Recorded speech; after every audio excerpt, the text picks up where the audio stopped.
I was inspired to found Build My SOP because I was a manager running these facilities for many years, and the Achilles heel I've seen in every business that I've entered has always been their standard operating procedures and their employee training. Build My SOP offers document management, learning management, and task management for our business owners and our managers. We're a really easy platform to be able to navigate and to be able to track and keep revisions of all of the changes that you've made within the years of your facility being open. And the plants don't stop growing and retail stores don't stop selling. And so it's very challenging to keep up with this when you're also having to get product out of the door at the end of the day. People should sign up with Build My SOP right now because regulations are in place right now. Regulations are going to be in place in the future, and things are going to be evolving and changing as long as this industry is here. We're really a vendor that people can trust. We're helping people with their bottom line, creating homogenized products, creating employee accountability, and just helping them with that peace of mind at the end of the day.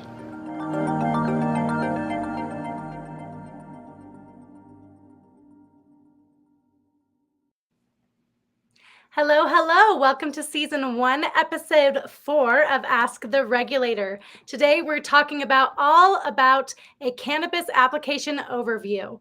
Our topics will be overviewing application process, common regulatory structures, project management and timelines, standard narratives for applications, and we'll review what does an application look like. My name is Kady Cravens. I am your host at Ask the Regulator, powered by Build My SOP.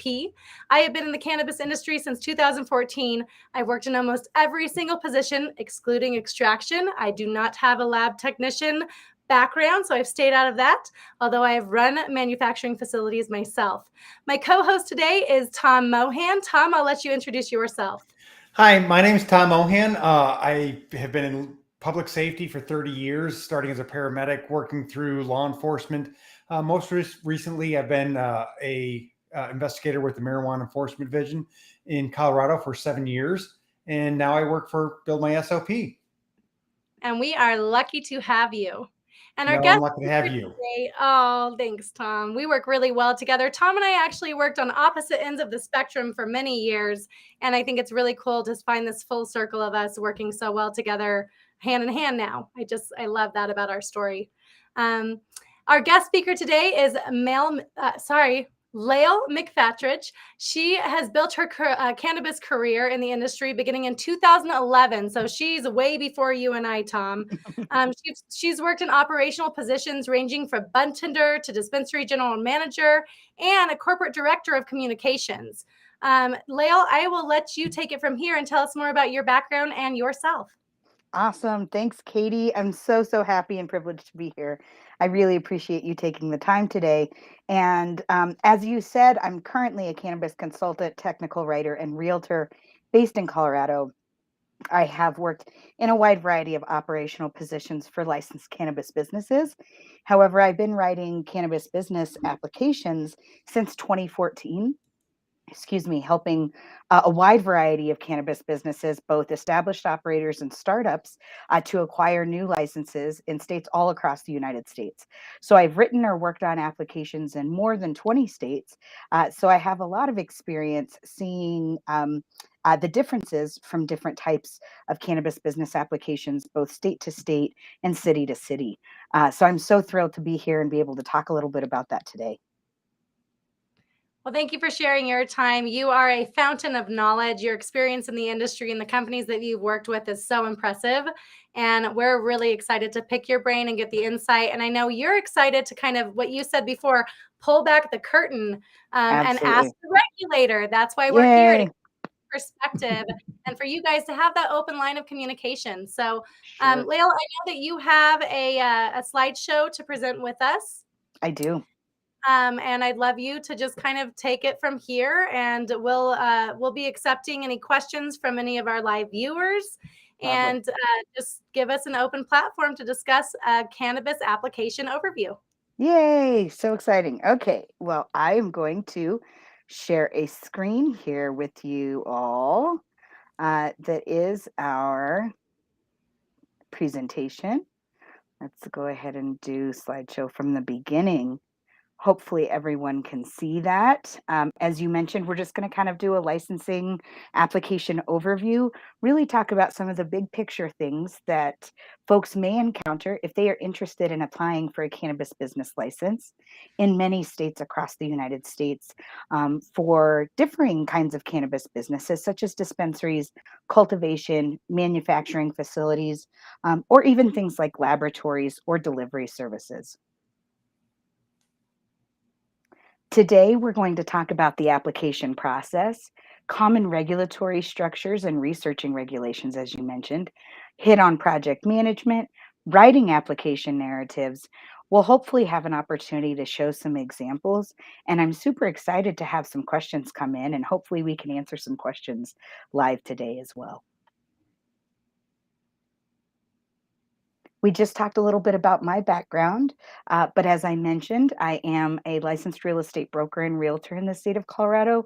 And one of my goals has been to assist some of my cannabis clients or potentially new clients in sourcing compliant real estate in addition to other operational needs like getting their licenses.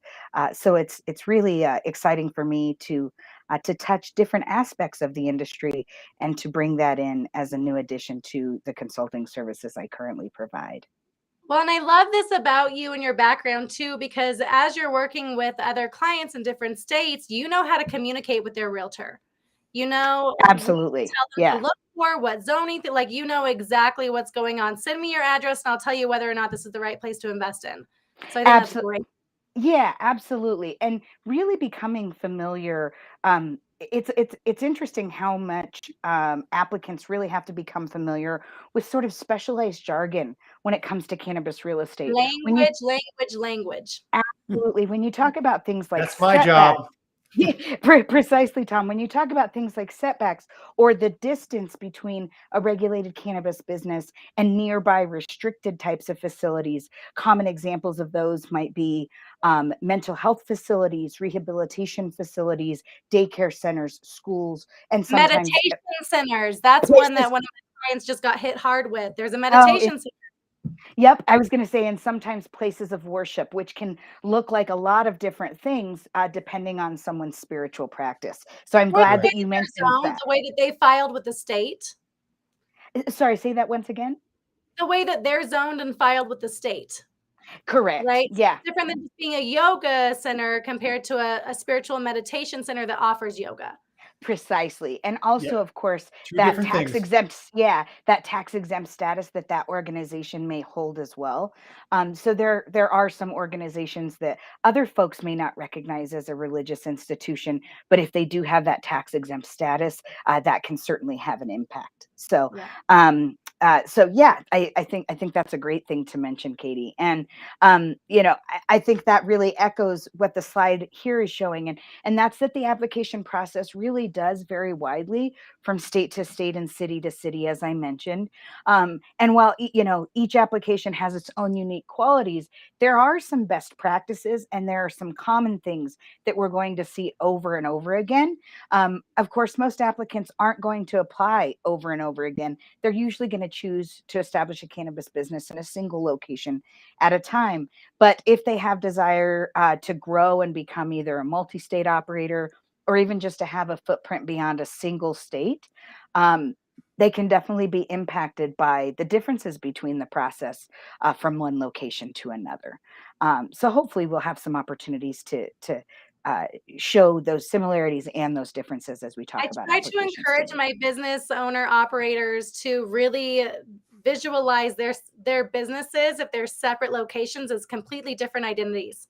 Absolutely. You might be running under the same DBA, but in the states, in the city's eyes, you guys are completely separate identities. Sure. And to that end, they often have different legal structures, whether that's an S corporation or an LLC or some other type of legal structure for the business itself. So as you mentioned, sometimes we see, for example, a dispensary chain that might have 10 different stores all operating under the same name. But as you stated, they may very well have 10 or even more business entities that comprise that particular company. With all different Um, partners in every different state, and you know this really well, Layle, because you worked with an entity that had, I don't know, weren't they the first cannabis franchise in the US? And Uh, they correct. have like over like 20 licenses in how many different states? You can tell the story better than me, but Yeah, when I started with the Green Solution here in Colorado, they were one store and one grow, and I moved to open their store number two, which was medical, and eventually by store number four is when I got involved with writing business applications, which helped to expand the size of the company from 4 to 8 dispensaries, which doubled the number of store presence. And then the next application that I worked on for them in the summer of 2014 was for 2 dispensary locations in Normal and Sauget, Illinois. And that was the first opportunity to sort of franchise the Green Solution name and brand, as well as to work on an application out of state. So I gained tremendous knowledge and insight from that experience.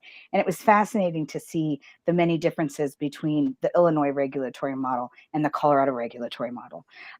So I have worked on applications in the state of Illinois multiple times since. And every single time I touch a state multiple times, I really feel like I grow in the depth and insight that I can provide to clients when I'm consulting and working with them. And so, yes, they eventually recently sold out to Columbia Care, which is a very large MSO also. So it's definitely been interesting to see as that company has grown to now being one of the larger chains here in Colorado, as you mentioned, 20 plus states, or excuse me, 20 plus locations across the state. So yeah, I definitely think the dynamic of how cannabis businesses grow and evolve is changing, both from an organic license application perspective as well as from a mergers and acquisitions perspective. We're definitely seeing larger companies who are growing increasingly larger through mergers and acquisitions, and also seeing smaller organizations, more sort of legacy producers or mom and pop producers that maybe aren't becoming as large, but are adding second, third, fourth, fifth locations, and still seeing some significant growth at that size of business as well. So yeah, it's interesting to see that contrast, and I think we will continue to see more of a franchise type model potentially, especially on the branding side for dispensaries as we move forward. I agree 100%. Um, yeah, so to that end, I think, there are a lot of folks who apply for cannabis business licenses based on where they're from and where they live and what makes sense in their home community. But there are plenty of folks who have an interest in getting into the industry who, for whatever reason in their home community, haven't progressed with legalization or decriminalization at the rate that they might like, or for some other reason, they might be looking into other jurisdictions. So while it may seem obvious, one of the most important things to do early on in the process for a potential applicant is to really figure out where the heck they want to do business, right? What city, what state, what county do you want to do business in, as well as key components of the business model and the business plan, such as, do I want to be an adult use or medical operator? Do I want to be a THC or maybe a hemp operator? And what really makes the most sense for my company brand and value system, and what makes the most sense for the people I look to serve. So, hopefully, potential applicants are asking themselves those types of questions as they start kicking around ideas about possibly applying for a cannabis business license. So Um, especially my hemp operators, I ask them, what is the end result? Who are you growing for and what are you growing? oh, that's a great Not just question, stick Kady. 6 strains into the ground and figure out what is your end result? Figure out the Absolutely. who and who you're growing for and what it's gonna be used for before you just start growing. Sure. Absolutely. And Or I, your business before you start growing. Figure out who you're growing for. Establish that partnership and you'll be gold.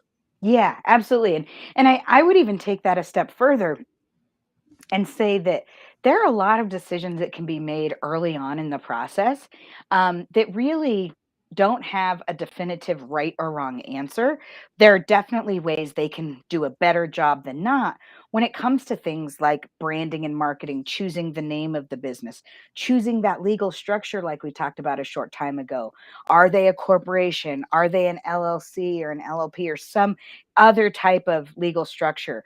Do they have a great relationship with a lawyer to answer some of those questions and maybe help them figure out the legal structure that's going to come long before they even think about applying, right? Some people want to wait until the application process to build in some of these key components of the business or the business plan. And I feel like that's much too late, that there's really an opportunity to do a lot of that sort of in advance of really making moves on the application. So hopefully for folks, listening and watching today, they'll take that into consideration and really nail down some of those choices before they dive deep into the application process. Absolutely. And I just want to make sure, did you see Alyssa Rocks Candy's comment to us and her I did. question? I did not. Feel free to share that, Kady. Yeah, absolutely. So in Connecticut, an application is currently in process, but under 10 licenses being given on the first round. In the process of applying for social equity, tough to get started when it's just underway in the application. I have an LLC. Her question is, can I do a DBA to have different names? Generally, no. Generally, no. And oftentimes, if someone is trying to apply under multiple entities for more than one location because there's a restriction, you usually need to have a completely different sort of legal structure and group of ownership, rather than just a slight change like adding or removing a single person. But generally, if there's not a change of ownership structure, that can be problematic if someone is trying to apply for more than one license in those jurisdictions where they're kind of hoarding them and keeping the number of licenses very small. Awesome. Can I jump in real quick? Please, please. I kind of think Hey, the question Regulator, is, you're why we're here, Tom. well, I've got a couple of things I got to throw in here real quick. I'm kind of be quiet until I'm like, bam, that's kind of my cop thing. So I think the way that the question that she's asking is she's got 10 licenses. She doesn't say they're different. So she's saying in Connecticut, an application is currently in process. Right. That there's under 10 licenses being given on the first round in Connecticut. Yeah, her business name is going to be the LLC. She can do business as anything different than that. The doing business as or the trademark name is totally different than the LLC. I think what we were getting at is if you're doing 10 different license or 10 licenses under the same LLC, yes, they have to be the same ownership, the same this, the same that. But no, the DBA is your trademark. You can change DBAs differently. It's not the change of the ownership. And I see national companies doing this. I mean, I know people who are operating under one name in this state and another name in the other state because they caught on whatever name was, the most recognized brand in that state at the time. Your DBA is kind of your Nike swoosh of what you're actually branding. The company name is your actual LLC. Sure. So I think that was kind of what the question was, is the way I took it. Got it. Then, Thanks for that clarification. So I want to jump into that one. The other one I want to jump back onto is when you start looking at different states, like Green Solution, we talked about, that's a big name. But let's talk about some of these people that are like, they've got 2 or 3 places here in Colorado or another state and they want to branch out. What you've got to look at is, do you have any regulatory violations? I mean, that is a huge deal when you start applying for licensing in other states. Absolutely. One of the questions they always ask is, hey, have you been suspended, revoked, had other, regulatory action or censure taken against you? Sure. Correct. And they always ask you that question. And sometimes what is regulatory action is the question itself. Is a warning letter out of Colorado a regulatory action? No, it's not. So those are things that I think some people, from my standpoint as a regulator, is what I look at is what is the past of what they've had in other states, other jurisdictions.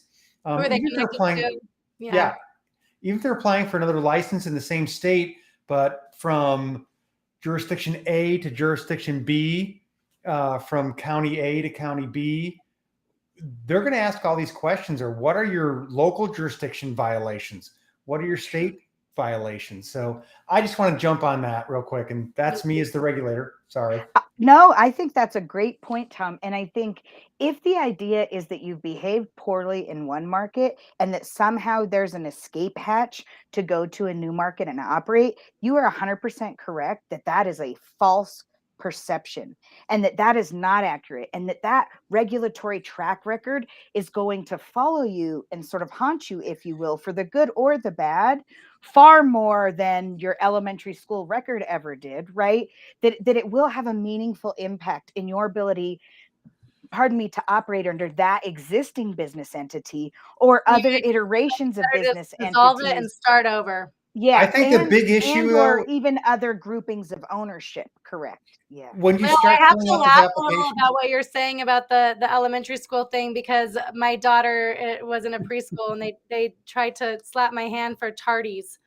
And I was like, what is this going to be connected to? What are we doing here? Yeah, I'm who's Worried gonna about is their the college middle school gonna application. care that I never applied to a college that asked me for my preschool recs. no, I'm So pretty no, sure nobody's writing their resume at 4 so I years had to old. laugh at that a little bit.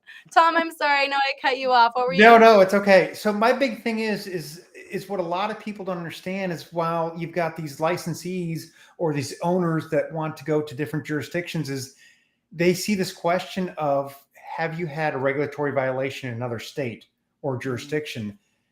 And they don't know the answer to that question, because, like, in the state of Colorado, if you get a warning letter, like, hey, you did this violation, okay, you got a violation, here it is, here's the warning letter, it's in your file.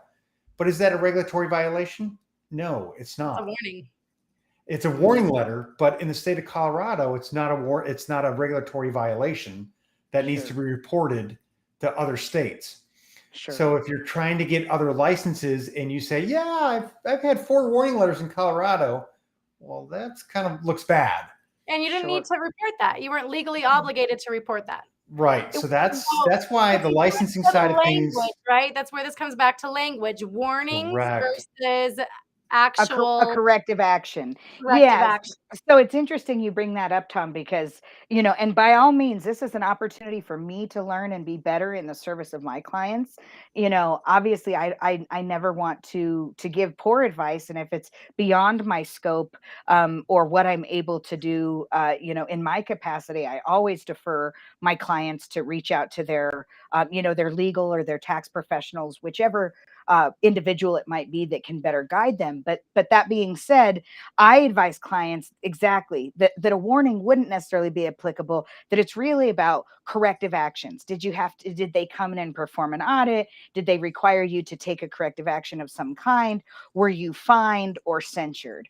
Basically, if you paid money, if you had to take an action, And it's to real. me, that's the Yeah. kind of regulatory action that you would report every time, all the time. And that's kind of the advisement that I give them. If they were to come to me and say, well, I received this warning letter that said, for example, we had a hiccup in metric, but we were able to quickly resolve it and we didn't have any further issues, then I think that's a perfect example of that doesn't necessarily need to be reported. Now, if they got a warning letter, they had an issue in metric, it perpetuated and led to a fine, that would be the difference, for example. And that's a good course of action to say. Yeah. Yeah. Absolutely. Awesome. So as we were mentioning with the slide that we have up now, figuring out where you want to apply is a critically important part of the cannabis business application process. And a couple of added things outside of the regulatory stuff you mentioned, Tom, is the cost of fees, right? How much does it cost to apply? Because fees can vary from a few $1,000s for a local application, 5,000, for example, I've seen, up to as much as $500,000.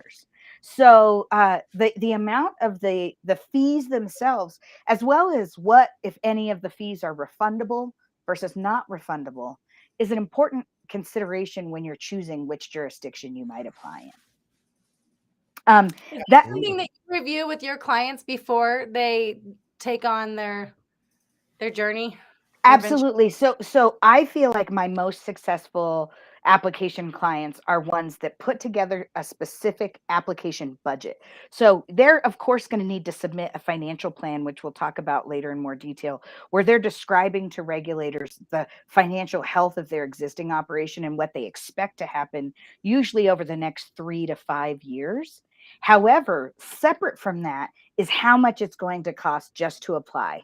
And that includes paying folks like myself or other technical writers, subject matter experts that might advise them, lawyers, accountants, and tax professionals, all of the folks, SOP professionals. SOP professionals, precisely, assorted different software solutions that they may need to actively be using while they are assembling their application. So it's sort of like before you start to build the house, there's a cost to buy the construction supplies, right? Yes, I love that If you're analogy.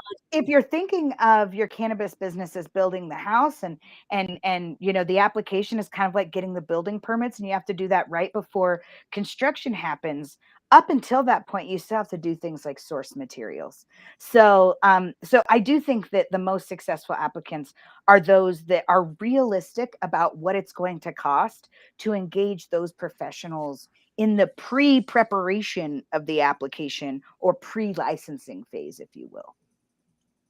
And Alyssa Rocks Candy has another question for us. Thank you so much for joining us today. Absolutely. Is it a necessity to get an attorney for an application? My answer is no. It is not. And I'll take that as a former regulator, and I'll say absolutely not. You do not need an attorney. That's why a Layle exists. That's why we exist. You don't Sure. Exactly. So you want to know an hour cost. if you want to sit there and research the rules and make sure that you're doing the application correctly and make sure it's done 100%, you don't need an attorney. Could you use some help and make sure that you do it correctly? As you know, like our services, yes. Do you want to get an attorney? That's another choice. So the question, do you have to have an attorney? The answer is no. I agree. I think there are two pieces where I would contradict that, and that's like we just talked about the regulatory, or excuse me, the legal structure of the entity. At the time that you're forming your legal business entity, and again, choosing if you want to be an LLC or an LLP or an S corp or a C corp or different types of business structure. That's lawyer conversation. Setting Yeah. up your business entity and the way you're going to be registered, I think that is worth a lawyer. Yeah, I absolutely. But I think that that's part of business development that's going to happen in any kind of a business, whether you apply to be a cannabis business or not. So that's important to think about as a piece of business development. So I don't necessarily think that that's part of the app, but that usually does need to take place in advance of the time you apply. The other piece of that is that I do think that, well, I shouldn't say I think, I have repeatedly seen law firms overcharge for technical writing or review services to a point that is exorbitant and abusive. And so one of the reasons, like you mentioned, Kady, that I sort of exist and want to provide services is as an alternative to that option. But I do think if you're going to engage a lawyer for any part of the app, it's not for producing the app itself. It's for potentially doing a final regulatory review of things like your actual legal citations and verifying that those are accurate or correct. But even that can often be performed by a professional like myself or a paralegal. Or an ex-regulator. Or an ex-regulator, absolutely. There's no question that a Tom could check those. No question. And a Tom, I love it. You're a Tom now, okay, Tom? Yep. I'm okay being a Tom. It's a verb. It's a noun. Have you been Tommed? Moving on to our next slide, because I can't believe we could probably talk about this for hours. No question. So we'll keep the ball rolling here. Sure. Yeah. So again, and I think there'll be plenty of opportunities for Tom to chime in as well, but common regulatory structures. So as we were just discussing, there are lots of options for folks to choose city, state, county, where they want their cannabis business to be in the United States, obviously Canada, and in many countries across the globe now. And those regulatory structures look different. And so here are some examples of ways that they might look different, right? Every regulated cannabis market starts with a legal precedent, or what we often think of as sort of legalization, which often occurs as the result of a state law, a House bill, a Senate bill, an executive order, an amendment to a state constitution. So there's a legal mechanism by which regulation and legalization occurs, right? Or you could even argue decriminalization as well. And then, of course, in most cities and states, there's some type of regulatory body that's created, and they have their own operational or administrative law rules. There's specific application requirements, again, for local and state, or in the case of Canada, provincial applications. And then, as part of those applications themselves, there might be forms, written narratives or plans, disclosures and attachments, and various submission requirements. Kady, I know you and I were talking the other day about how some places you have to print out 1,000 pages. Other places you have to put it on a flash drive. Some places you upload it on a website. Some places you do a combination of those things. So how to submit an application looks really different in different places. Wouldn't you agree? Absolutely, even in different Yes. different cities. Yeah. So Yes. Tom, Same application process in the state, but then when you're getting into the 5 different cities that you're applying in, completely different. sure. So Tom, do you have any insight that you might like to share as to why you think those different methods are the case, again, from city to city or state to state, or just any rationale that you could maybe share with potential applicants? Yes, the higher the government you go, the lower the technology exists. So when you start looking at the state, they're like, we got to have paper. And paper has been out for 20 years. So most of your local jurisdictions are like, no, no, no, we need to have it on digital file. The Mhm. state's like, oh, well, I guess we're going to have to take it on digital file. So now once you start talking federal, which we're not there yet, but we're getting there, the feds are going to say, oh no, we're going to need it in triplicate on carbon paper. And faxed. Exactly. And then you can Fact. only Oh my God, Layle. fax it in at 27 pages each. On Tuesday. Between this hour and this hour. I joke and laugh about that, but honestly, that is the way it goes. So the So higher true. in the government you go, the more resistant they are to change. The further back in time we go, basically. Exactly. So, I mean, I'm sure if you had something about federal government, you'd be like stone and chisel, like ting, ting, ting, ting. We're not there, but honestly, that's the way it is Sure. the higher in the government you go, the more resistant to change, the harder it is to get changed, because a lot of things are changed by legislation or constitutional amendment changes, which are very, Sure. very difficult. And that's why, like, some states you have a medical and a retail rule, because they're two different constitutional amendments, and you can't merge the two without another constitutional amendment, which is very Yeah. difficult to have. Absolutely. So yeah, I'm making fun of it as far as the carbon paper goes, but honestly, that's the way it is. The higher you go up in government, it's just very difficult to get those digital files, the new wave of doing things to happen. Sure.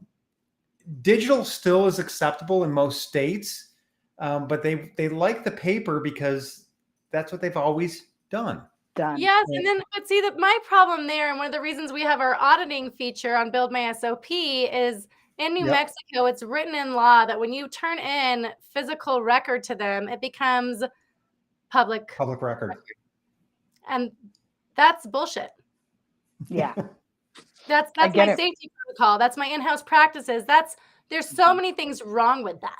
So Sure. we figured out a way to give them access to all of the SOPs and employee training without actually handing it to them and it becoming public record. And that's my right as a business owner to hold on to that IP. And the other Sure. thing you got to look at too is it's as much of ease as anything else. Is so the way the rules are written is it says you must provide to the state this. It doesn't say how. How? Yeah. Sure. Most regulators say, "Hey, can you send me this in paper so I can set it out on my desk and look at this whole scheme of paper mache All the that I've got trees. going on?" Yeah. But the rule actually says must provide. That's Yeah. it. It doesn't Yeah. say what type of department it's in. No, So I it's your think right. that's a great point. Yeah, for Yeah, sure. it's your right as a business owner to say, here's a small thumb drive. Here's all my documents. I want this back when you're done, by the way, Sure. Sure. Well, so because I that's had your to go property. through and actually work with departments and show them from this page to this page, you are not allowed to make public record. And I had to get multiple parties to sign it throughout my facility and the department what the state was working with to ensure that those records were not being publicized. So another thing you can look at too, Kady, to kind of jump on that is you can say that after the investigation is closed, I want these records back because open investigations are not public record. They cannot be released under an open investigation. So after the investigation is done, I want these records back that you do not have control over them. So they're not public record anymore. They can't release them. That's such good. This is why we're here right now talking to you, Tom, because people don't know they have that right. They don't Absolutely. know. Yeah. That's a big, big piece of information to know. Yes, you may have this, but once you're done reviewing it, it gets sent back to me, and all of it's and all of it. I mean, as a business owner, like example, like, hey, I want 40 days of video on all your cameras. How much data is that? Terabytes. Terabytes upon terabytes. That was asked for me to just hand them my actual drive that we use. But then I was confused because now I have to You don't have it anymore though. That's what I'm saying. Exactly. So I was told that I would just hand that over to the state, but then I have to know, do I just have a backup one? How much do those cost? I just have to have a backup one in the closet in case it ever happens. I've actually had the opportunity to say, hey, I'm sorry, I'm working this investigation. It's very important. I need all 40 days of all of your video address of all your points of entry. And they had to bring me a 2 terabyte. How much does a 2 terabyte drive cost? How much time did they have to give you that? It's cheaper now, but I would think, a couple $100. Yeah. But still, I mean, that's your terabyte drive. How much did you give them? So you actually hand that over. They have 48 hours. 10 days to do that. 10 days. Okay. They had 10 days. That's not bad for the seems reasonable. Yeah. That seems reasonable to comply. Yeah. But the if you thing don't is, have you $200 got to this spend on that, you probably should not hard be drive. operating a cannabis. Let's be real. You should get that back when it's done. I don't need this anymore. It's not public record. Here it is. Do whatever you want with this 2 terabyte drive. Yeah. Totally. Anyway, All right, we're getting off the licensing.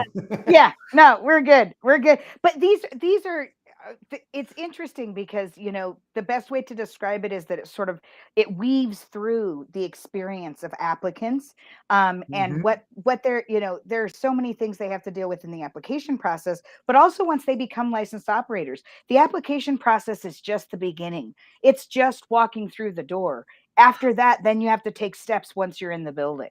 And so yeah, we don't have to spend a ton more time on regulatory structures, but I think it's important for people to see that this just looks different everywhere, state to state, in city to city, right? That's just so important. And in Colorado, using Colorado as the example, adult use for us is that state amendment 64. As you know, you're a former regulator of the Department of Revenue Marijuana Enforcement Division. And then an example here might be a dispensary application, right? So moving on, when we talk about researching regulations, obviously once you identify where you want to apply for your cannabis business and you understand who the regulatory agency is, it's so important that you locate the correct regulatory agency website because, and maybe you can briefly speak to this, Tom. Did you find that there were companies or entities that kind of tried to spoof some iteration of the state's website to kind of detract potential applicants or clientele or people searching for documentation related to the state's website, but maybe getting them off on some commercial website or some other place online? I wouldn't say spoof it. I would say that they tried to exploit it. There you go. They would say, hey, wait a minute, you're trying to apply in Boulder. Well, I can get you through Boulder's application process. The state's got this, Boulder's got this. I know what they've got. You need to hire me for that. Sure. And kind of going back to one of the questions before, do I have to hire an attorney? Do I have to hire a compliance agency? No, and I mean, I've actually seen some of these compliance people or some of these agencies actually steer their licensees wrong. Mm. Make sure Sure. you do your own due diligence or your research. Even if you hire, I've seen that, and I've seen people lose applications over it. And hey, Lauren, could you please make the slide, the research regulations, bigger? Because I'm having a hard time reading it. Thank you. even if you hire somebody like us, check our work. Make Agreed. sure they're doing 100%. exactly what they're supposed to be doing. So yeah, I mean, I haven't seen spoofs, but I've seen a lot of people that are trying to tell you you need me to get through this process when Sure. you don't. And I think that's the journalist in me that has this foundation in how to do research, which I'm so grateful to my background and my education for. But that I definitely feel like the lay person may struggle to figure out where are those legitimate websites versus what else is commercially available. So it may seem obvious to some folks, but really hitting home that you want to locate the regulatory agency website that's the actual one, right? That's the valid governmental site. They're always available and open to the public. They're always At no meant to cost. share and disseminate information precisely. They're always at no cost to you. So there's never a paywall. So don't ever be scared or afraid or concerned to really dig deep to make sure that you find those correct websites, and that you connect with the right regulatory agency. And once you're there, the beauty is they will make it easy, almost always, to download in a PDF or access directly on the site. But you're given many Mhm. opportunities to download, read, and review all of their regulatory information. So that includes the legal precedent, that constitutional amendment, or that state or Senate bill, right? As well as their administrative or operational rules and their application requirements. And then, of course, the application is usually a packet consisting of application forms, as we talked about, addenda, or attachments, as well as disclosures or other attestations, that legal documents that you might need to sign. Oftentimes, just saying, I acknowledge that a cannabis business is a highly regulated business, and I acknowledge that I have the agreeable background to pursue this endeavor. So I think one of the most important pieces of this is that you just download everything, you read everything. And in many cases, I print it out. I think I showed an example. I don't know if I have one in arm's reach today. But I often use not only the digital files to do a word search when I'm working on something, but Paper. I also printed them out and put them in a 3-ring binder so that I can make notes and I can mark them up and add color and do all the things that help the way my brain works to be most effective in digesting that information. But I do find having the digital version available, particularly if you're searching for a particular word or topic, is very helpful. For example, security plan. If you want to know all of the security plan requirements, you can pop up the rules or the application, do a search for terms like security plan, and then see exactly what is It shows up required in for that. 15 different places within the application. Yeah, Yep. precisely. So again, it may seem obvious to some, but just download and read absolutely everything. If you're applying, if you're a part of an ownership group, if you're supporting an application as a technical writer or a project manager, as a subject matter expert, as an advisory board member, in whatever way you may be touching the application, I suggest this for everyone. Moving on, one of the great things that Kady and I talked about with Build My SOP is that they are a file storage solution where you can manage all of your documents. So, one of the important things to do in the application process is to figure out your project management strategy, because throughout the application, you're going to be managing documents, original documents, maybe scanned documents, documents with signatures, documents that you've written or produced as a narrative, documents that may be from the state or the city, for example. So knowing that Documents, you're, documents, documents. what's that? I was going like this every document you said, and I said documents, documents, documents. Oh, it's so true. So once you've kind of figured out a software solution or a methodology for managing your project, really whatever works best for you, you can use Build My SOP for your task management, as well as for storing all those documents as you work on your application. It's also a great place where you can store those application materials after you've applied. So in many jurisdictions, you have to sort of go by the book, right, Kady and Tom, letter by letter, that if you say you are going to do something, that's the method in which you must do it. Or you have to sometimes write to or petition the state to make a change in A your modification. procedure to modify it. And so that can also be a great launching point for the follow-up SOPs that will live and Build My SOP that bring those concepts to life. So you might write about, for example, like you mentioned earlier, Tom, retaining digital video as part of your security plan for the 40 days as required by the state or the local jurisdiction. And then there may very well be an accompanying security SOP that will discuss exactly how someone can go about doing that, or even potentially auditing that software or that hard drive to make sure that the 40 days are making it there, or some other element of that procedure, for example. I get this question a lot when it comes to application and plans, operation plans, security plans, right? And I like to describe to people that, those plans are the what, and the SOPs are the how. Absolutely. So in your work, Layle, you write the what. I write the what we're doing. Yep. And in our work, we define the how. This is how we're going to be doing the what. And I think that's the best analogy I've come up with for people to understand the real difference between an operation plan and the procedure as to how that plan gets executed.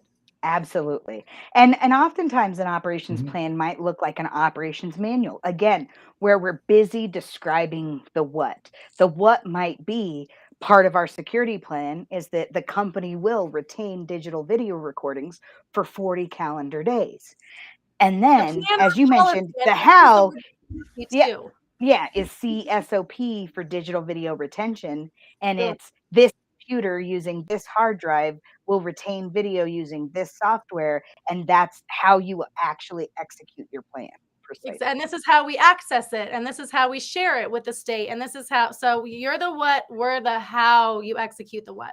Absolutely. I don't want to skip through too much, but I did just notice that, as you said, we could spend hours talking about Don't worry about the time. We've got plenty of time. This can run over. I just want to give our viewers all of the knowledge that we have about application processes. Absolutely. I could not agree more. So one of the things we had mentioned before is that there's always a part two. Yeah, that's true. I think this could be a part two. Is that application timelines can vary as well. So they can sometimes be as short as about 30 days. I don't think I've ever seen anything that's quote unquote less than 30 days from announcement from a regulatory agency. That would be crazy. That would be unbearable. That sounds like you're just the state is setting themselves up for failure. Yeah. So I would say the shortest I've seen is about 30 days. A pretty common timeline is 6 to 8 weeks. And I've seen some that are 6 months or more, right? So it's certainly possible, depending on your city or state or county, that you could encounter differing timelines. But this is kind of a breakdown of everything that needs to happen from week 0 to the end. And like I mentioned to you, Kady, like the dominoes need to fall in the same order, no matter how much time we take or how close or far away they are. Really, it has to happen as a series. That's so important. So there's a lot of exist without the other. Precisely. So yeah, we can't write application, or we can't review narratives and edit content if we haven't written them, right? And we can't write them if we don't have a plan and a strategy for how we're going to manage the documents as we're writing them and who's going to edit and review them, right? So really there's a lot of prep work that needs to happen. There's an opportunity, usually about 4 weeks and an 8-week application timeline, to write narratives, to complete the actual forms, to create those attachments and addenda, right? Even if the form is name, address, date of birth, phone number, it may seem straightforward. Somebody still has to physically go in and type that in, right?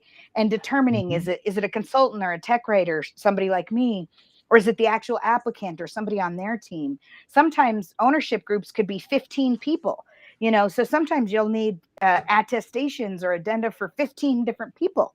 And so who's going to be responsible for getting folks to sign the forms they need to sign or do their background checks and send all that in, right? A lot of the project management piece is sort of herding the cats. But again, if you have solutions like Build My SOP, where those documents can live once folks have gathered them, that really helps you to be more successful.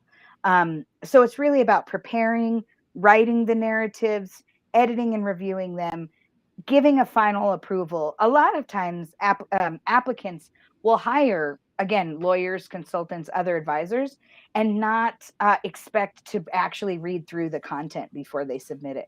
I advise highly against that.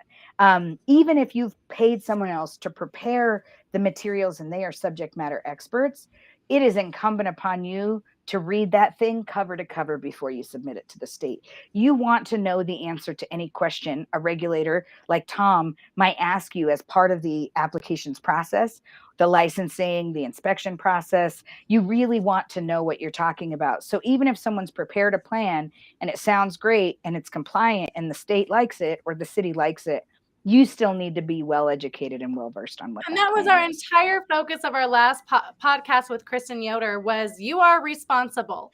You need to know. Didn't you just invest $6 million in this? Why would you not know every nook and cranny of your $6 million? Because I guarantee if it was invested anywhere else, you would know everything about that. Absolutely. So why is this different for operators and owners? I don't understand. Yes, you're entrusting us to do what we do as the experts. Mm-hmm. But at the same time, you are the one responsible on paper, legally. Absolutely. Wouldn't you want to just oversee it a little bit? It's your own backpack. It's your own weight to carry, right? Even if I load up the backpack for you so that you have the best little hike. I might have forgotten your water or your protein powder. You might die out there. I don't know. That's not what we do. I mean, I think you too, Layle, we really do equip our backpacks with everything they need.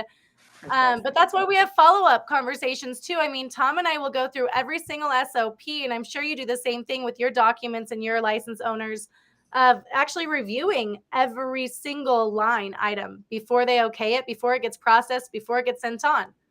Absolutely. Didn't we just have this conversation about a capital letter? It was like a 10-minute conversation. It was. Well, wasn't it a 6-month conversation between Colorado?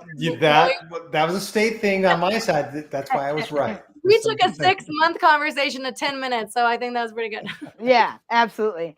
And then, of course, once you're fully versed in what it is you're going to be telling these regulators about the business that you hope and dream and are so excited to operate, then, of course, like we said, you have to submit it. So once you get it to them, then they can go through the process of grading it. I'm going to skip ahead a little bit on the document creation. I think we've talked quite a bit about that piece. I did want to touch on the style guide. You know, the writer in me. Set this up a little differently so we can maybe see the example a little larger. Yeah, zoom it in, possibly. Zoom it in. There we go. So the writer in me, and again, the journalist, I care a great deal about how documents look. I'm picky about that because I'm personally passionate about it, but I'm a weirdo like that. And most people are not as passionate about document formatting, I found. But they have to understand that these regulators and the people who are reviewing these applications, if they can look for the same information, the same format, and the same style over and over again, they're able to be more efficient in what they're doing. Absolutely. And that's what it's about. They're not trying to be nitpicky. Absolutely. They're trying to be efficient. Agreed. And things, for example, I'm pointing to 12-point Times New Roman font. That it is not uncommon. It's certainly not every application, but it is not uncommon for applicants or applications to require specific details of the document, such as page numbers, 1-inch margins, letter-sized sheets instead of legal, 12-point Times New Roman font, or some other iteration. Many applications will explicitly state that they allow the inclusion of photos or images, or that they do not. And so putting together a style guide like this so that all of the consultants, technical writers, legal team, ownership group, anybody associated with your cannabis business application, sometimes those groups can be 2 or 3 people. Sometimes those groups can be 30 people, right? So it's so important if all of those people are touching it either to review or to create content, that they can all agree what and On the how they're same going to style do that. guides. Yep. Yep. So if you can create a style guide, especially in Microsoft Word, if Word is what you're using styles that everybody can then just do a little save as and write over, as long as they stay consistent with that, it will make everyone's life so much easier. The other piece of that, again, with Tom here, I mentioned here, this is a New Jersey example, but it's all about correctly citing in this case, the program rules or the state law or other regulatory precedents that impact what you're discussing or talking about, including things like OSHA regulations, right? So that as you are referencing this content, it's very clear to regulators when it's your words and when it's words that are specific to the rules. Would you agree with that, Tom? Honestly, I think the best way to do it is take the rule and use the exact words that they use while you're Language, writing it up. Yeah, language. in a sentence. The Yeah, exact same language that they use. yeah, So absolutely. So there's no question of what you're referring to or anything. Just copy exactly that. Your state's language or the local language becomes your yes. language. And Yeah. you're actually going to hate me when I say this. If they do a grammar error, use the grammar Included. error. Sure. Exactly. I mean, if I am writing an application in Michigan, you better bet I'm sparing marijuana with an H. And Exactly. That's what I'm saying. It's if the regulatory term is Don't get medical me started cannabis, on that, Layle. Don't even. man. But in some states the regulatory language is marijuana, in some states it's cannabis, sometimes it's medical cannabis, sometimes they use say the adult exact use. words that they have. Use the Exactly. That is exact language. recreational. That's true. Absolutely. That it should be copied exactly. And you're right, Tom, as much as it makes me cringe, If Um, it's even with the errors. Yep, yeah. use their errors, because Yeah. how do they argue against what you just said that And that you it told me I shows have that to you do? clearly read and you were paying attention. Exactly. Absolutely. Exactly. I use this as a list of lots of the kinds of narratives I write for clients, right? I So love this list that you made, by the way. thank you. Again, you're not going to see every type of plan or narrative in every application across using these examples, dispensary, cultivation, and manufacturing. But for example, you're virtually always going to need to provide financial information in a financial plan or narrative. You're Always. virtually always going to need to provide security plans, Always. inventory control, and discussions of seed to sale and point of sale or inventory management software, right? Like they virtually always want to know, how are you going to train your employees? How are you going to prevent diversion, right? How are you going to keep records? In the record keeping section, guess what? You're going to say buildmysop.com. Or if they allow photos, you're going to show screenshots of where your employees are going to log in to buildmysop.com and how they can utilize that as a great resource to stay compliant in their cannabis business, right? So lots of different types of narratives. And that's one of the things I love about being a writer. Not just that I get to write about cannabis in this unique way, but that there is profound variety among topics, even working on narratives within an application. I think we just hit on all of these things. We talked a little bit about adding graphics and images, saving files, all of that good stuff. Again, we're kind of at a full hour as far as example Take your documents time. and Don't templates. worry about the time. I want to make sure that you get through. You say everything you feel you need to say. Tom, you too. So don't worry about that. Awesome. I'm a Yeah. quiet guy. Pardon me. Okay, let me see if I can escape out of that and go to the screen where I believe we have. Oh, maybe not. I thought I had those Just go to the document next one. samples To handy. complete all application materials. Oh, you want to Yeah, jump to the samples. Got it. yeah. I was gonna try to pull the samples, but honestly, I don't want to. I don't know what part of my screen you can still see. I'm not sure. Okay, right now we're just seeing the PowerPoint. Oh, Yep. gotcha. Okay, so let me see if I can find those examples here real quick. I think one of the ones I was going to use.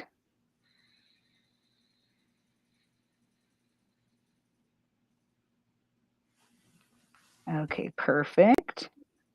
And then let's also do a state. I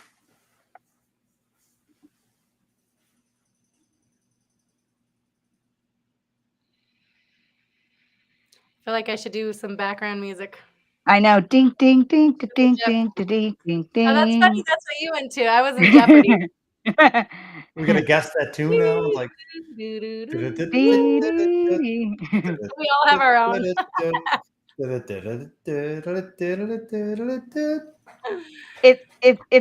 a bit of a medley, right? Okay. So I am going to go back to the screen where I am sharing, and hopefully I can choose a different window. Fun times. Perfect.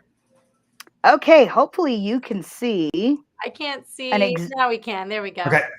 Okay, an example of a state application, and I also have a local one pulled up.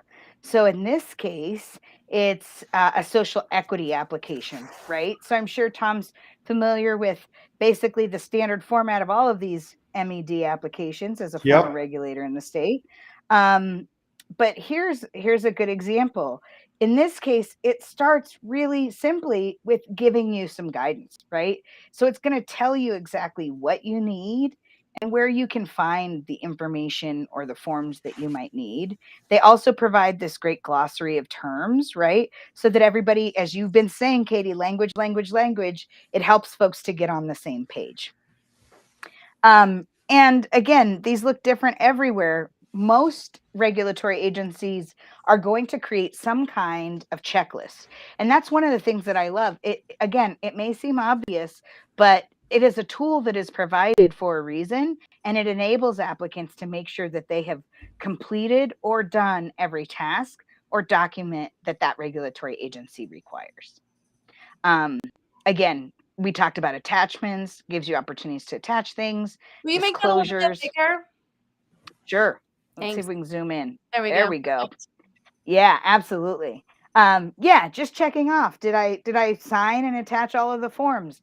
Things like the ability for them to check your taxes, an affirmation and consent, right? Various affirmations saying that you agree to things. Let's see here.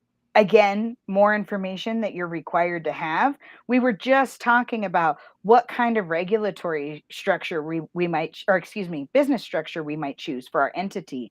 And here's a good example of where that comes into action is that now you have to provide some of the organizational documents that might come along with your LLC, your LLP, or your corporation. Facility diagrams, we could have a whole chat with architects for a time. And again, here's where you really start to dive into choosing what type of license that you might be applying for. In this case, it's social equity, and just filling out basic information like your name, your address, and your phone number. So again, I think, these vary from state to state and city to city, but I think this is a good example of what some of these types of forms might look like. Now, for this Colorado, this is something that you would do physically, right? And then submit to them either in digital or physical. But this is not like an online application that's hosted. It isn't be completed on. correct. Nope, this doesn't have like the online form or feature. In this case, you'd fill out this actual PDF. Like, for example, it allows you to check. Export it as a PDF and return it, or print it out and then precisely. And then Tom, that is absolutely Tom, the one that we did in South Dakota, that was all online, right? Correct. Yeah.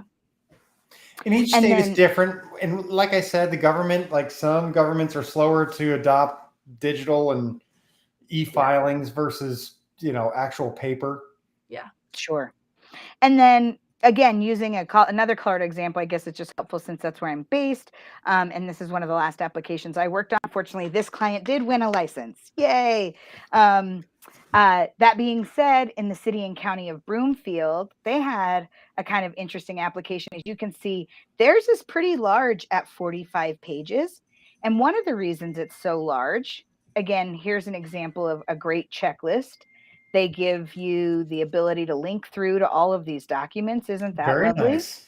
I really appreciate that. They're like, yes, give us odor mitigation. Yes, we want community outreach, all of those key things. But as you scroll a little bit further, you'll see here again, you can kind of type in your information and attach things. And there are a lot of yes, no questions. But further on, here's an example. They give you simply, I'm going to zoom out just a hair, a text box. So you are limited to in this case, the number of characters that they will allow within that text box for answering that particular question. In this case, it's a pretty straightforward one. Are you going to provide delivery or offer delivery? Yeah, and So again, this is where you can say yes, and then refer to SOPs, this and that, and then give them an auditor login for that SOP. So you're working around the limit of characters that you're able to submit, but still giving them everything you need to say. A wealth of information. I Yep. think that's a great kind of trick or workaround for sure. Absolutely. It's what we'll consider it a workaround. Yeah. A little bit, but we did it. Yeah. Yeah, absolutely. And again, this lets you walk through both knowing what the item is and checking off that it's included, right? And then, as I mentioned throughout the application, some questions have more space and area to explain things than others. In this case, they want you to be heavily involved in the community. Not surprising from a community like Broomfield, which has been very NIMBY and delayed the integration of adult use for many, many years, all the way to basically 2021 from, the legalization 14. of medical, so many years ago. That's such a good point, though, because people don't understand, now it's legal in our state. It all comes down to the NHO, the neighborhood organization. Absolutely. And they are and the last time, place, and manner. No matter what you've been through, that neighborhood has to want you there. Well, and I would take that a step further. One of the things that was funny about Broomfield is they wrote into their sort of their charter for their, the city charter, as part of their regulatory structure at the local level, that you could not have two dispensaries on the same street, no matter how many miles apart they were. Wow. So their jurisdiction is not very large, but even, for example, okay, I'm glad you brought it back to jurisdiction, because I'm thinking of I'm thinking of what's the one that starts with the C in Denver? Centennial? No, it's like the big giant one that goes across the whole. Why am I not Colfax? Oh, sure. Yeah. Colfax goes through like 3 Mile. Yeah, it goes through how many cities? I mean, really. Absolutely.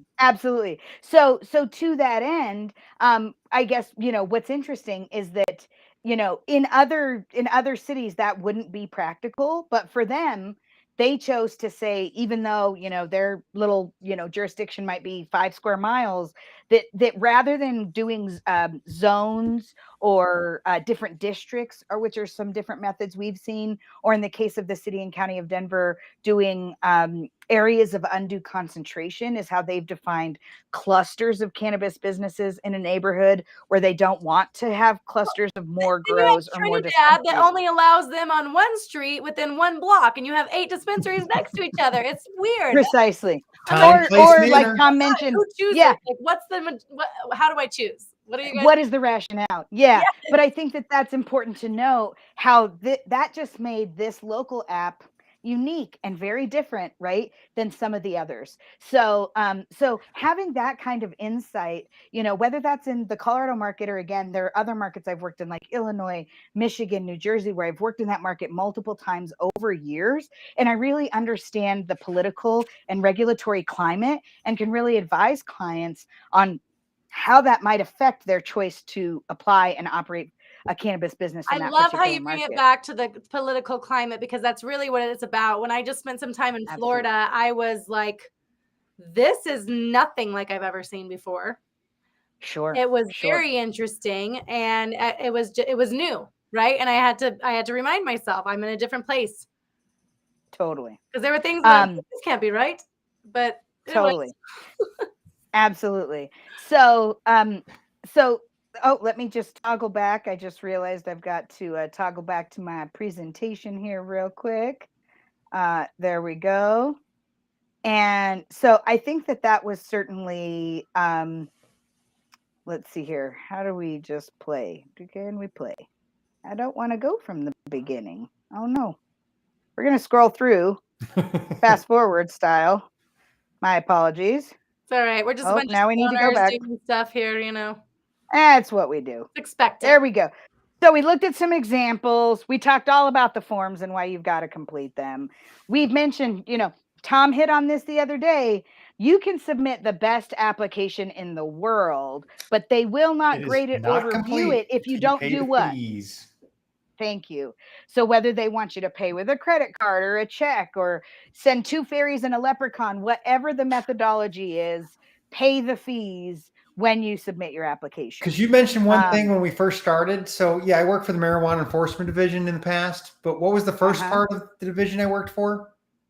The Department of The Revenue. Department of Revenue, the Colorado Department of So it Revenue. all stems from the money. Absolutely. Absolutely. It's all hearsay unless you pay. Exactly. Oh, excellent point. And again, this may seem obvious. Many regulatory bodies require you retain a full and complete copy of what you submit to the regulatory agency. But I would take that way further and keep at least 2 copies of physical and digital iterations. I would take it further and keep 2 notarized copies. Oh, there you go. I happen to be a notary in the state of Colorado, ironically. And again, you can, I know, right? You can store those and build my SOP. So keep your copies. Just keep your copies. For a few reasons. There's things that could happen with the regulatory agent. They could lose it. It could become damaged. Digital files can be corrupted. So you just may need to replace that as a part of the process.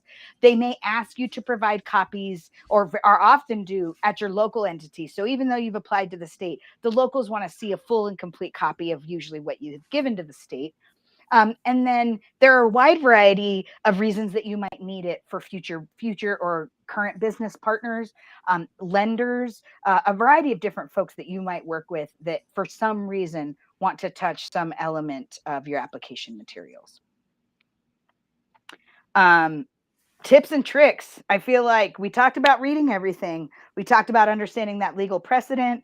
Knowing the rules saves you time, effort, and money. Kady, we hit on that the other day. Just that the more you know, the better when it comes to the regulatory environment. Well, when you sign that piece of paper as the owner operator, you sign for the responsibility no matter who you contract.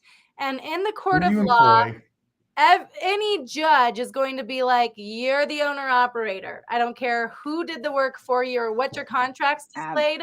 You are the owner operator. Absolutely. Period. And that's one of the reasons I've had a lot of opportunities to be an owner operator. That's one of the reasons I've said, no, thank you. For sure. Absolutely. And, one of the things, again, may be obvious to some folks, but it might not be obvious to others. When you're in the process of the application, manage your team members based on their knowledge, speed of work, and technical skill set. I've worked literally, I feel like, with people from like 25 to 80 years old on these things. I've worked with consultants and members of ownership groups to the point about carbon copy that Tom made earlier. Some folks aren't good with email or attaching documents, don't fully understand file formats, may struggle to get you a signed document sometimes. So meet people where they are as much as you're able, and in terms of accommodating whatever their technical skill set is so that you can as quickly and easily extract the knowledge, information, or resource out of whomever that person is, whether they're a consultant, whether they're an owner, whether they're a subject matter expert, however they play a part in the process. Do what you can to understand that. And if you know somebody works really slowly or writes really slowly or is a great editor, but again, takes their time, whatever the case may be, you utilize that to your advantage as you're going through the process. 100%. I'm not saying I made the right decision, but I have some clients who are a little elderly and they really got involved in this to honor the memory of their daughter who they lost through cancer. And honestly, I about split my rate in half for them because there was so many things I had to go through just from being able to utilize Zoom. or Oh, the sure. metric system or other things that were but I want them to succeed. And I had this place in my heart for them. And I'm not saying Sure. I made the best decision from a business perspective, but as someone who really wants to offer power to the plant, and Mm, that's why I'm here, right? Is yeah, because I want this plant to be accessible. I want everyone to know the beauty and the benefits of it, and I want them to have access to it. Um, absolutely. I was willing to pay Absolutely. for that on my end because I wanted these people to succeed because they were driven by the pure passion of the plant and the medicine, and that inspired me. But it's been That's difficult lovely. for them. Because Sure. there are a lot of challenges, especially when you are required to use a state mandated software to report things, Absolutely. and it's different than just logs and It's forms. new and it just isn't Grow the familiar. weed, man. Absolutely. And that's what Well, everybody, and "You we can grow the weed, man." Well, you're not. Well, and we talked as well about, figure out where you want to communicate or how you want to communicate. Really do your best to communicate using one methodology and just avoid email being that place because lots of things, particularly from a project management perspective, fall through the cracks. And the time you don't want things to fall through the cracks is when you're putting potentially multiple millions of dollars into a new cannabis business venture. That's when you want everything to be solid. You don't want anything to get overlooked. So Even just keep that before in that, mind. because people that aren't Yeah, putting multiple millions of dollars into a project are literally putting in probably their entire life savings into it. absolutely. So, Absolutely. and So we're at the so point don't leave now in that this to email. industry where I Yeah, tell people, I'm like, unless you have $6 million, you don't care if you see again, don't play this game. well, and I'm I sorry. I I think I think that leads to our next slide, which our number one suggestion, like we said, if there is no other takeaway from today's podcast, our number one suggestion to prospective applicants is take a job in a regulated cannabis business for 90 days to 6 months or longer before you apply to be an owner. Yes. If you want to be an owner, I don't care if you have an impeccable resume and outstanding credentials and 30 years of work in corporate America or Fortune 500s or other very successful It's a different businesses. game. You may have owned multiple businesses in a variety of industries. Those things help you to be more successful when you take this on. But if you don't take a role as a trimmer or a bud tender or something somewhat entry level, or even in management for some short period of time to understand what it's like to, like we said, peel the curtain back and be behind the Familiarize scenes. yourself with what a daily operation looks like and do it for more than just the Absolutely. day that you're there and you're all, Hmm. glitter And eyed and it's a in love tour. with it. Yeah, And get into it. Get into, the different aspects. Get into the different personality traits you're going to deal with, get the managerial roles. Get into it absolutely. before you make a Absolutely. decision to pursue it with millions of dollars. Absolutely. And the thing is, I think one of the reasons people might argue against that is a sense of urgency. Well, I don't have time. Well, if for whatever reason you've waited until the very last minute to do whatever the thing is, including apply for your cannabis business, then it might not be the best venture for you, So right? do you So have time to people fail? Do you exactly. have time for So that? so so I think that if you're not able to invest some period of time in getting hands-on operational experience, that's one going to significantly help on your actual application, but to give you the insights that you need, I would definitely rethink it or ensure that you are only willing to partner with people who already have some operational experience, which may very well cost you a significant chunk of equity. Well, So and that's the something to thing, think though. about. If you don't have time to explore the industry that you're investing in, do you have time to devote to it, to run it the way that it deserves to be run, to run it the way that your employees deserve, to have the Totally. right leadership in place? If you don't have time for Totally. that, you need to reassess your entire decision. You really do. I Yep. I couldn't agree more. And I feel like, on that note, my services seem a little bit scattered, I think, to folks sometimes because I'm skilled and knowledgeable in a wide variety of areas when it comes to, operating regulated cannabis businesses. So I do provide application writing and project management. I do assist with operational consulting and executive strategy support. I love sourcing compliant real estate in Colorado. It can definitely be a challenge, but it's very much something I'm passionate about. And I love doing things like offering employee training and LMS implementation, such as buildmysop.com. As Kady and I have mentioned, you can, purchase SOP templates from Build My SOP and then work with somebody like myself to further customize them to meet your needs. So that's a great way that you can utilize kind of both of our services. Again, as I mentioned, I am a licensed real estate broker in the state of Colorado and a realtor here. So I'm a member of the Denver Metro Association of Realtors, Colorado Association of Realtors, and the National Association of Realtors. You can reach me at layle@laylewrites.com again, or just check me out at laylewrites.com. And I just want to reiterate, Kady, it's been such a pleasure and such an honor to be able to take some time and speak with you today on what I think is a very compelling topic as it relates to cannabis and the regulated industry as a whole. Layle, you are a fountain of knowledge and experience in this industry, and somebody that I'm really honored to be able to just know and work with.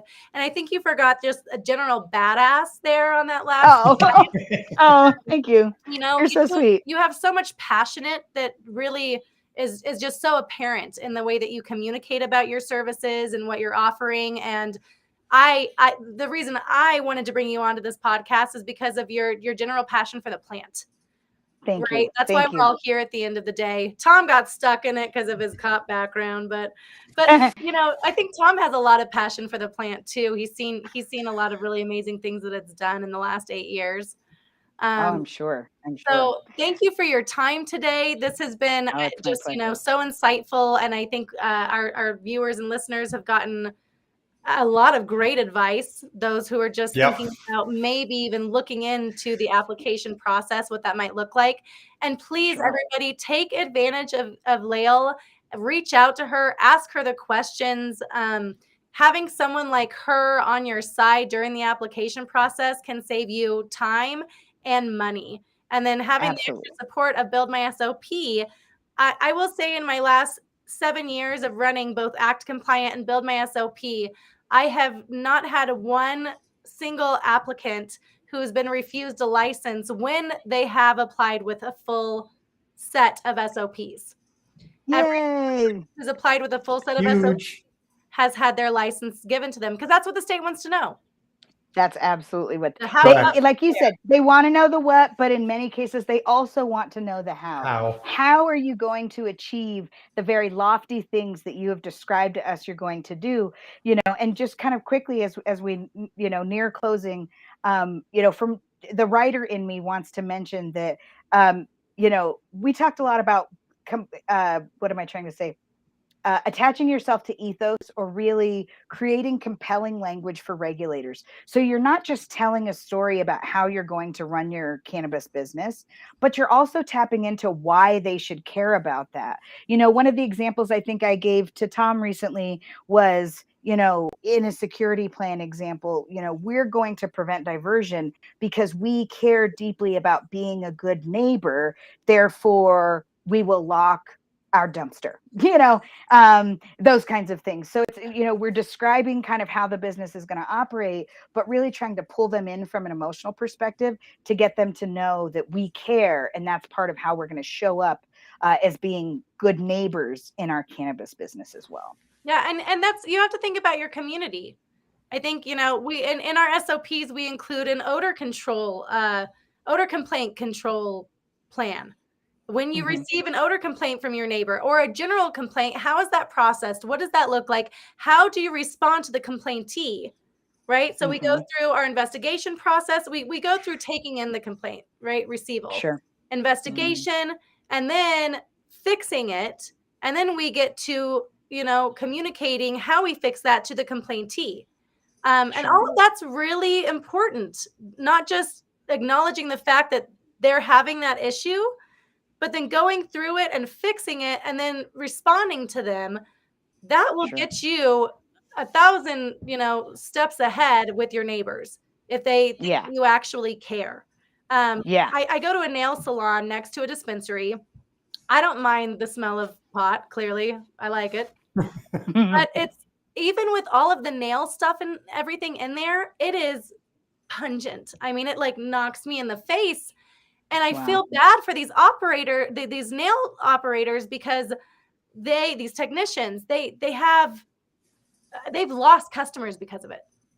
They're Oh, in a wow. very hoity-toity area that's not really inclined to that, and the person who owns the dispensary happens to be an owner of where the business that they're in, the actual Oh, wow. shopping center. Oh, sure, I sure. called and complained, trying to, kind of help them communicate a little bit. They don't care. They're like, well, they're nail stuff. And I'm like, I've been in your dispensary. I've never once smelled nail polish Nail or chemicals. dispensary. Yeah. I call bullshit on that one. Well, and I think it's interesting because you're bringing up a great point, and that's not just cannabis businesses might need an odor control plan, Well, I right? was there in So, Denver for all of that, right? So I was the first person to get a odor mitigation plan accepted by the health department in Denver. So I'm nice. very confident to say nationally. And all Sure. that came out, and our big thing, I was right on there on I-70 Grow Row, where you either Mhm. walked out the door, you could smell weed, dog food, or Cinnabon. Mhm. If you were lucky, it was Cinnabon. The Cinnabon and the dog food, the pedigree, that was a weird one. Not so much. Ugh. All Yeah. three was, but it's true, and no one had brought up anything about odor control with pedigree being there with Sure. horrible stenches for 20 years. For miles. Yeah. Yeah. Nobody brought that up until weed was there, and it was like, well, wait a Yeah. minute, what about these other horrendous odors? Yeah. And so Well, it it makes changed. The sniffer, well, and that guy. I was good. I was gonna say I didn't want to catch up, but it makes me think of what is that hot sauce that everyone loves that's very common? Not Cholula, it's sriracha. Sriracha. Um, so I remember reading a few years back an article about neighbors complaining about the odors and subsequent sort of fumes from the sriracha manufacturing plant because it was hot chilies, literally making their eyes burn and having a physical impact on neighboring communities. So I can again, see that.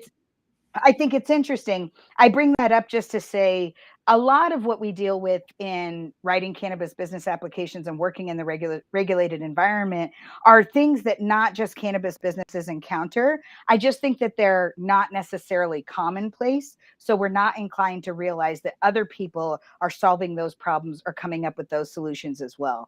And so I It's think a lot there's real easier for benefit. people to call out the bad marijuana guys, I agree. I than the agree. pet food dudes. It's, Yeah. Or it's a the lot easier. sriracha They somehow, manufacturer. in their minds, they justify it as, well, I don't like weed, and so I'll complain about this.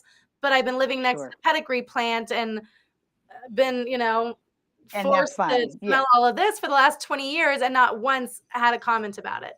Or they didn't know they totally. had the right to. I don't know. Sure. Or it's just Yeah. discriminatory. I don't know.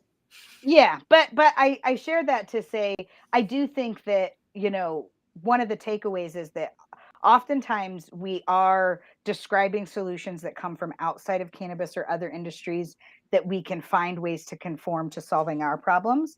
But I also think that increasingly, that there are solutions like Build My SOP that exist that are designed for cannabis, that are turnkey and are specific, that will continue to help applicants and operators not just find solutions that come from the outside, but also work with things that work from the inside. 100%. As the industry matures more and more, I think we're going to see more solutions like Build My SOP and other things like that out there. So Absolutely. we're getting there slowly but surely. And you're one of the original OGs who's been fighting this fight for a long time. Fighting the good fight for a long time. I feel like technical writing may not be the most romantic way to be in the cannabis space sometimes, or even real estate, right? I always say Reading SOPs are the least sexy side of cannabis, but someone had to so do it. so are contracts, so are Somebody's real estate facing contracts. this. Yep. That being said, it does feel like I sort of wield a powerful weapon and how I'm able to influence the ability for my clients to become operators and to become those good neighbors. So if the contribution I can make is making sure that really high quality operators enter the market, that's something, like you said, that I care a great deal about and am passionate about, both for the end consumer, for communities at large, and for the reputation of the regulated industry as a whole. That to me is how we continue to grow and evolve. And so long as I can be a positive voice for women, for minorities, for queer people, for lots of different folks who are marginalized in this space, I will continue to be proud to do so. Well, I think of you as like the technical chameleon, where Oh, thank you. you get into the whatever state you're working in the application, and you're able to really, like Tom was saying, identify the language, identify, exactly what message they're wanting to see. And you don't Absolutely. technically follow your style of writing. You follow, and we talked about this before. You were so excited to get to peel. You use the phrase to peel the curtain back and talk to Hmm. an actual person who is going to be reading all of your writing. You don't get an Yay. opportunity to do that ever. I don't, never at all, really. And when At you have to best, you talk get to a regulars, scoring you like rubric. that? You like what I put there? Is that good? I agree. I was going to say, at best, sometimes you get a scoring rubric. Occasionally, you'll get like one sentence feedback, and you live for that like it's gold. But it's But either you got it or you didn't, is usually. yeah, but usually it's either the client want a license or they did not, Yeah, and exactly. there really is no gray area. I agree, and I think that was part of what was so fun about today's conversation is getting some of those insights, that are just unique to the regulatory side, that are different from what everybody else gets to see, for sure. Well, and Well, thank you to guys all so of our much. viewers, we are here for that. Please submit any questions you have about today's podcast to Kady, Yep, please. Kady at buildmysop.com. Tom and I can respond to you if you'd like to schedule a one-on-one. You have any questions like that, want to pick our brains. We, Layle, Tom, myself, we're all available to you. So if you Excellent. have any questions, just reach out via any of our social media platforms or our emails, and we are going to be really excited and happy to connect. Awesome. Yay. Have a great Okay. Thanks so night. much, Thanks, Kady. everyone, for Thanks, Tom. your time. We'll Take talk to you care. soon. All right. Bye-bye.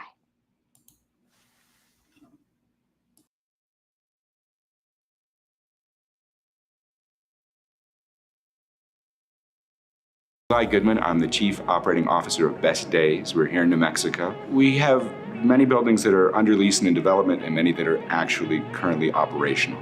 So from a production perspective, we have a warehouse grow facility, we have outdoor farms, we have a processing center in which those outdoor farms need to go. We have manufacturing site, in which place we make all of our secondary products, all of our edibles, we got to package everything. And then from a retail perspective, we have 3 open retail stores, and we're about to expand 5 more as we head into adult use, which we're very excited about. Build My SOP has been extremely helpful for us and makes everything much smoother. Cannabis is a very interesting world to operate in because its regulatory changes are ongoing. We go from a regulator to a new regulator and a new set of rules. Going from medical, going into adult use, things keep changing and developing. And there's a lot of information to pass on to all of our staff, which are working in different sites with different needs and different specific operating procedures.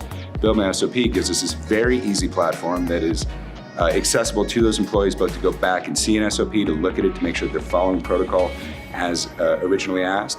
We can use it in training, and they also are signing off. So they have stated that we have asked them to do it in a certain way, and they're able to do it, and that makes it a lot easier for me at the end of the day, just to know that we are doing everything we can do to stay as forward with compliance as we can possibly imagine.